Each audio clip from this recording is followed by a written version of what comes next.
The South African healthcare system is in crisis. The quality of public health care is in a verge of collapse, and it is appalling. There is evidence of treatment delays, long queues, acute shortages of medication and doctors, specialists and nurses, a lack of what you call appropriate medication, and poor health care delivery. Poor health care delivery in South Africa. We are in trouble in this country, totally in trouble. It seems as if we have not elected any officials. We have not elected any public officials in South Africa. And this is a social crisis that we are facing as South Africans. For the past few months, we have seen in South Africa many South Africans blocking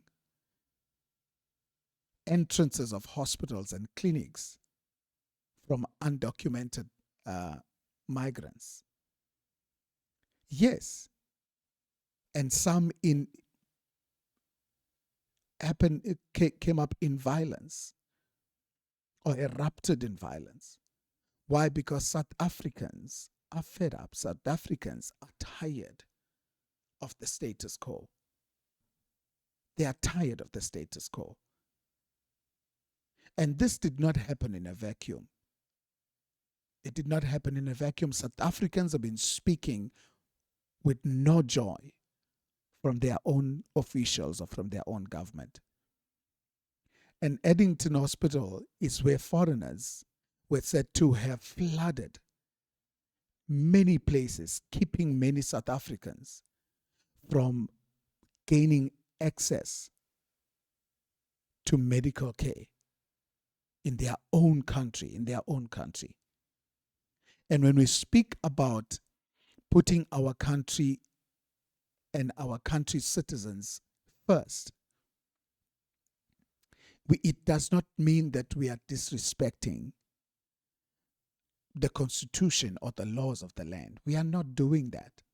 When we're speaking about this, we are not being cruel either. If we're saying South Africans must come first, we are not being cruel.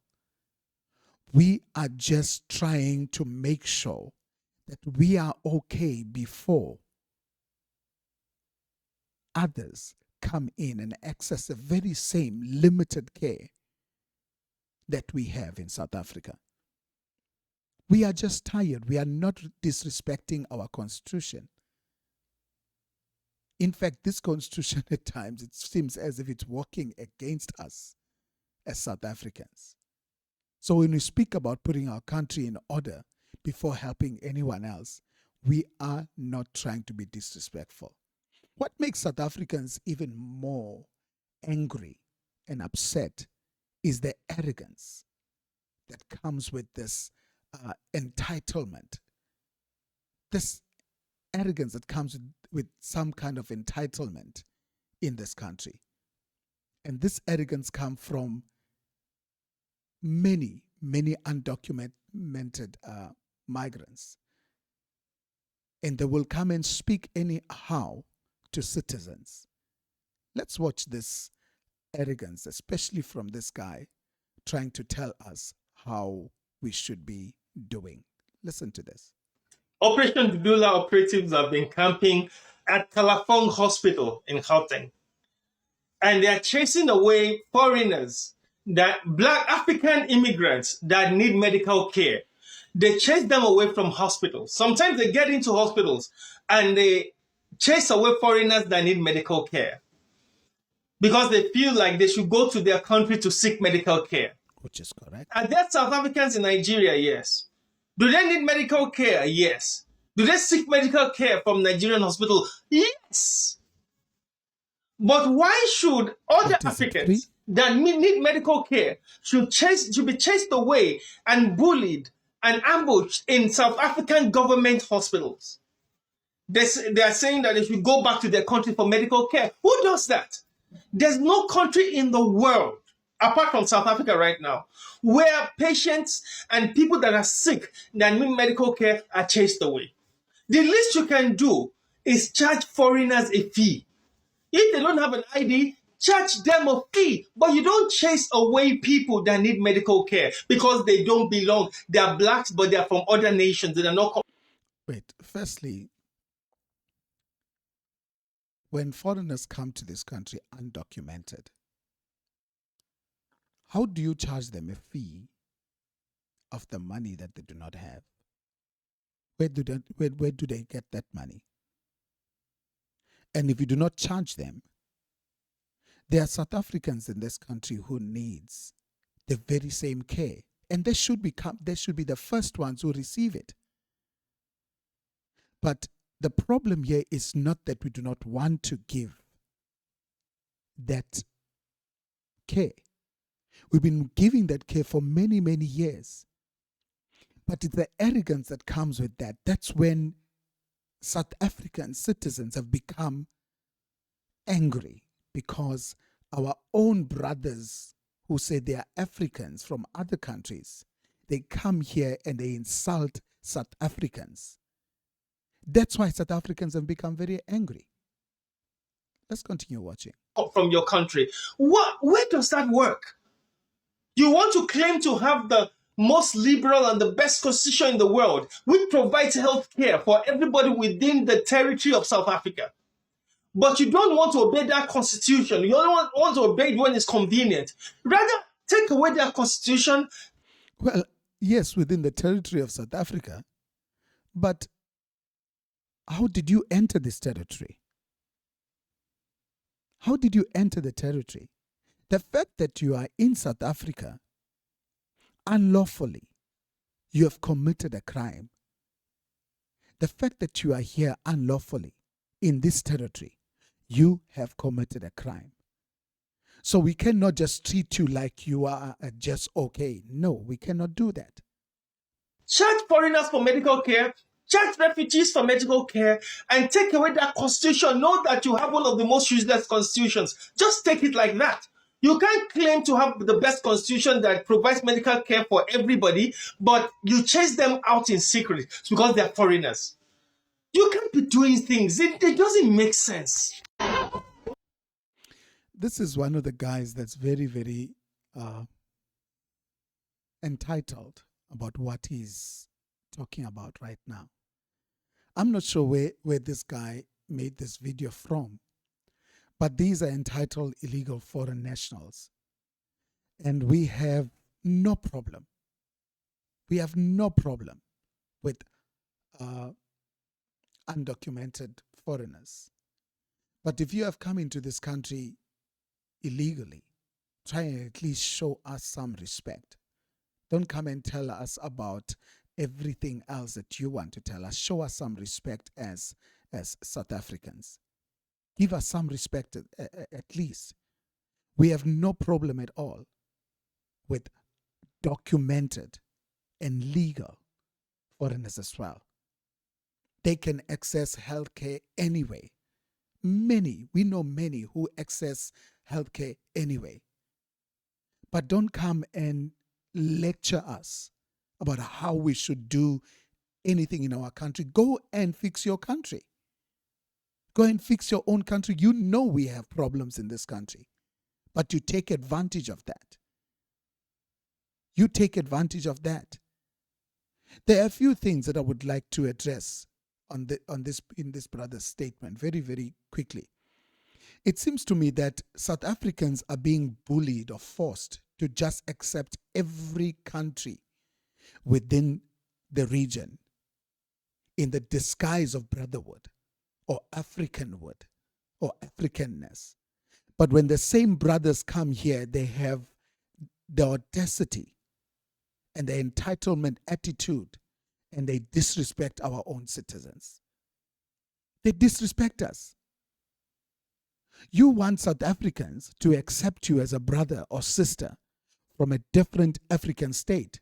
It begins with respect first. It begins with respect. And the appreciation that you are in this country illegally. Appreciate that. Don't give me words also, my brother. Give me stats. There are South Africans, yes, in other countries, but give me the stats as to whether they are illegal or legal in those countries. Let me give you the stats as well. The number of Nigerians, since it seems like you're a Nigerian brother, the number of Nigerians in this country, in South Africa, ranges. This is a 2019 stats. It ranges from 500,000 to 800,000 Nigerians, with some sources indicating that many of them are undocumented. And listen to this. Many Nigerians have migrated to other countries or immigrated to South Africa. Listen to this. For many reasons. One is for the fear of their lives, persecution, violence in their own home country. Yes. Of course, that includes economic opportunities. Furthermore, I will say to you that there is no proper thinking South African who will jump onto a migrant boat and migrate to a country that its own citizens are fleeing from for the fear of their own lives. So please, let's put things into context and speak properly to one another, because it seems to me that we are not talking properly to each other. Let's watch these two short videos very, very quickly that fact checks a lot of stuffs.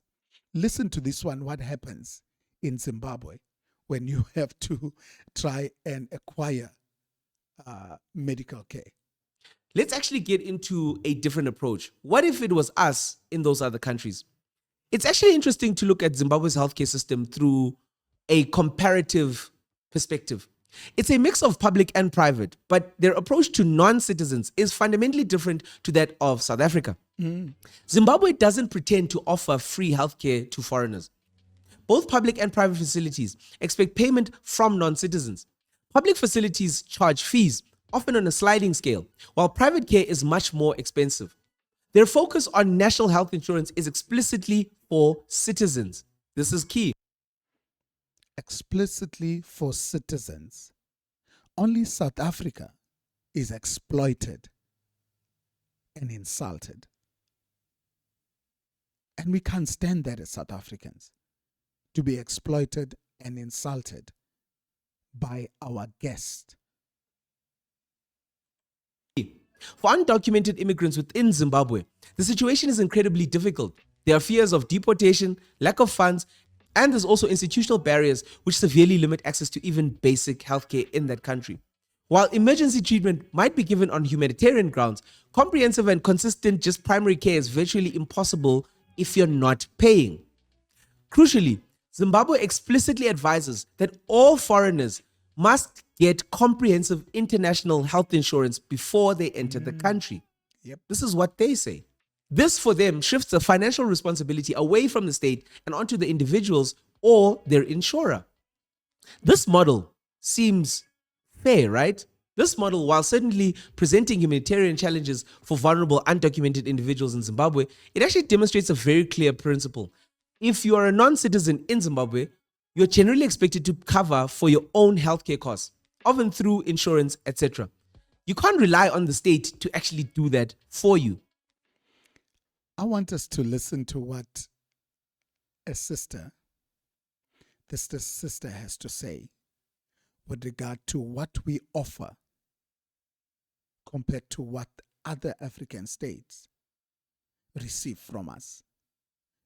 What we receive, from other African states. It's chalk and cheese what we receive from other African states. Listen to her. 2 cents or inputs in this whole health system thing and foreigners in South Africa. Let me give my 2 cents. Let should be told South Africa has tried. Let should be told South African healthcare system, they have tried. They have tried. If they're saying we can't do it anymore, please, no one should now start getting upset and saying, as South Africans, they're chasing this. They have tried. As someone who was in South Africa, who lived, who schooled there, who did some things there in South Africa, I will say, I gave birth twice in South Africa. Listen to this one. Twice. I had 2 children in their government hospital via CS, 2CS operation. This is cesarean, which is very, very expensive. And by the way, she's going to tell us now exactly how she got into the country twice, had 2 cesarean, and charge absolutely nothing. Absolutely nothing in this country. And we are expected to just keep quiet when we are being insulted. Listen to her. Cesarean. I did not pay 1 cent. 1 naira I did not pay. I did not pay. It was free. I was shocked myself. Yep. When I was discharged to go get my discharge and then to go clear my things at the logistic and whatever, we were there to go and pay. They said, no, it's free. We were like, because You know why? Because South Africa is the continent's sugar daddy. South Africa must just do for every brother out there.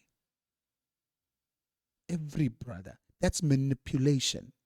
We are being manipulated to just take everybody in every country and do this. Lady basically fact checks what this guy had said earlier on. When we enter other countries, as the previous video as stated, when we enter other countries, we are expected to make sure that our medicals are in order. But yet, when people enter this country, they will come in, they will access the health care, and when we speak about it, we are called xenophobic, we are called hating people. We are given as many names as possible. in my country, Nigeria, it's not free. Oh yeah. It's not free. You will pay. Especially CS is even the worst. You will pay so much money. People borrow money. People cry. People even say, "Don't no. When it comes to CS, no, my wife will push. My wife will give it as a Hebrew woman because of the payments. It's expensive." I gave birth to the second child. The same thing. I was given food 3 times a day. Free food. Yeah. 3 times a day. I went to antenatal since it was considered high risk. I start first from the clinic. They did my blood test, everything free. I didn't pay. And from there, I was transferred to the hospital to continue my antenatals there. I didn't pay. Doctors were seeing me all the time when I go there for my consultation. I did not pay. It was free. Till I gave birth, till I was admitted for a week because they were expecting the baby to just I exceeded my labor dates. So they said no, they can't take that risk anymore. I should be admitted, monitored, and all those things in the hospital. I should stay there. I stayed for close to a week, more than a week plus.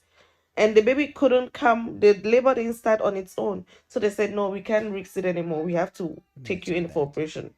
They couldn't also stimulate the labor because of my previous seizures. So they had to just go in for cesarean section operation again. And I did not pay. Antenatal, US, everywhere, you pay. Most of the places in the world, you pay. It's not free. I did not pay. I went to Ghana. I moved to Ghana. I gave birth in Ghana. I paid. My children, they're fighting. I'm coming back. So I was in Ghana also. I paid. It was also CS. I paid for my medical cover, paid for everything. Everything was paid for. I got Ghana health insurance. I also got it all for my children so that if anything, we can use it. So if South Africa, they're saying they've tried, it's putting a strain on the system. It's too much people compared to the people they budgeted for, which were the citizens, which they carry out their groundworks. They know the number of citizens that are supposed to use this particular clinic. Well, it's okay. Shout out to that sister. Shout out to that sister for her honesty, especially. For her honesty. These are the people that we can take to our country at any given time because they understand and they know and they are honest in everything that they say. For me, I believe that South Africans must come first. South Africans must come first. Thank you for watching this channel. Let me know in your comments below. And thank you for always subscribing to our channel as it helps us to grow this channel. Until we meet again, God bless you.